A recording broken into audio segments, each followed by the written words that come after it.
पिछले 2700 साल से एक यहूदी शहर है।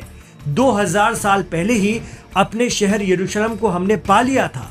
यह हमारी आजादी की पहचान है। नेतन्याहू ने अमेरिका के प्रेसिडेंट डोनाल्ड ट्रंप का भी जिक्र कर दिया और कहा कि उन्होंने अपने पिछले कार्यकाल में ही यरूशलेम को रिकॉग्नाइज कर लिया था। अमेरिका ने यरूशलेम को इस्राएल की राजधानी माना है और यहाँ पर अमेरिकी एम्बेसी खोली। अमेरिका यरूशलेम के मामले में इस्राएल को पूरा सपोर्ट करता है। बात यहीं रुक जाती तो ठीक था। इस्राएल के पीएम नेतन्याहू की धमकी के कुछ देर बाद ही तुर्की से रजब तैयब एर्दोगान का जवाब आ गया। उन्होंने कहा, एक ऐसे मुल्क के रूप में जिसने सदियों से इस्लाम के छाते के नीचे 400 साल तक यरूशलेम की मस्जिद अक्सा की खिदमत करने का शर्फ हासिल किया, उसका इतिहास नेतन्याहू को ठीक से पता नहीं है। वो हमें समझाएंगे। हमने यानी तुर्की ने ही यरूशलेम को उसका नाम, उसका सम्मान और यहाँ बसने वाले लोगों में आपसी सद्भाव जगाया था और इसे अमन की जमीन बना दिया था। दरअसल पीएम नेतन्याहू की धमकी पर एर्दोगान तुर्कों की सल्तनत उस्मानिया का जिक्र कर रहे थे। इस्राएल से पहले यरूशलेम मुसलमानों के सबसे ताकतवर साम्राज्य ऑटोमन एम्पायर का हिस्सा था।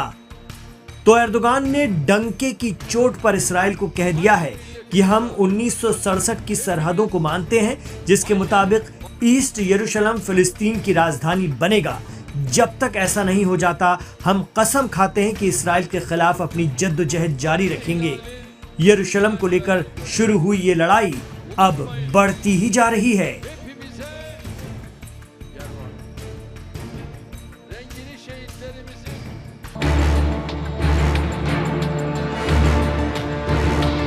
कतर की राजधानी दोहा में सोमवार को हुई अरब लीग और इस्लामिक सहयोग संगठन की आपातकालीन बैठक में इजराइल के हालिया हमलों को लेकर मुस्लिम देशों में गहरा आक्रोश दिखा।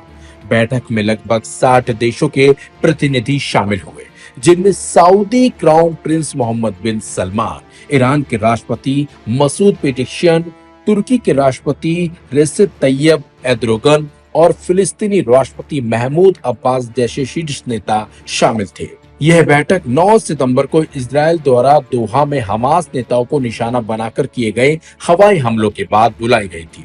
इन हमलों को कतर की संप्रभुता का उल्लंघन माना गया और इसी वजह से मुस्लिम जगत में एक बड़ा मोर्चा बनाने की कोशिश की गई।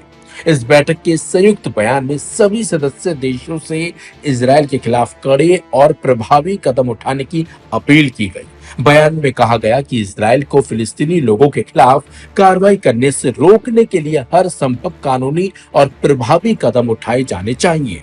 कई देशों ने इजराइल के साथ अपने राजनयिक और आर्थिक संबंधों की समीक्षा करने, उसके खिलाफ कानूनी कार्रवाई शुरू करने और संयुक्त राष्ट्र में उसकी सदस्यता निलंबित कराने के लिए कोशिशें तेज करने की बात भी कही।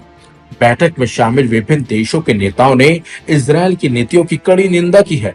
कतर के अमीर शेख तमीम बिन हमद अल थानी ने आरोप लगाया कि इजराइल हमास के वार्ताकारों को निशाना बनाकर गाजा युद्ध विराम वार्ता को विफल करने की कोशिश कर रहा है। ईरान के राष्ट्रपति मसूद पेजेश्कियान ने इस हमले को पूरे मुस्लिम जगत के लिए खतरा बताया। उन्होंने कहा कि कल किसी भी अरब या मुस्लिम राजधानी की बारी आ सकती है, इसलिए हमें एकजुट होना होगा। तुर्की के राष्ट्रपति रेसिप तैयब एर्दोगान ने इजराइल पर आतंकवादी मानसिकता अपनाने का आरोप लगाया। वहीं मिस्र के राष्ट्रपति अब्देल फताह अल सीसी ने चेतावनी दी है कि इस तरह के हमले क्षेत्रीय शांति समझौतों को खतरे में डाल सकते हैं।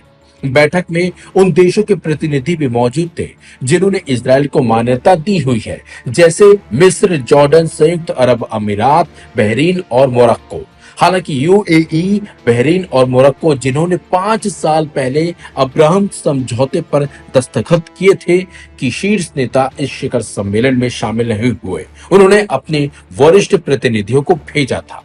यह इस बात का संकेत है कि इन देशों के बीच इस मुद्दे पर एक तरह की संवेदनशीलता बनी हुई है। बैठक में खाड़ी सहयोग परिषद के महासचिव ने अमेरिका से इजराइल पर लगाम लगाने के लिए अपनी शक्ति और प्रभाव का इस्तेमाल करने की मांग की। इसी बीच अमेरिका के विदेश मंत्री मार्को रूबियो मंगलवार को कतर पहुंचने वाले हैं। उन्होंने कतर की संप्रभुता के लिए अमेरिका के समर्थन की बात कही, लेकिन साथ ही यह भी स्पष्ट किया है कि अमेरिका हमास के खिलाफ इजरायल के प्रयासों का समर्थन करता रहेगा। यह अमेरिका के दोहरे रुख को दिखाता है, जहां वह एक तरफ कतर का समर्थन कर रहा है और दूसरी तरफ इजरायल के सैन्य अभियानों को जायज ठहरा रहा है। यह बैठक इजरायल फिलिस्तीनी संघर्ष को लेकर मुस्लिम देशों के बीच बढ़ती बेचैनी और एकजुटता का एक महत्वपूर्ण संकेत है। भविष्य में इन देशों की तरफ से इजरायल के खिलाफ और कड़े कदम उठाए जाने की संभावना अब और ज्यादा बढ़ गई है।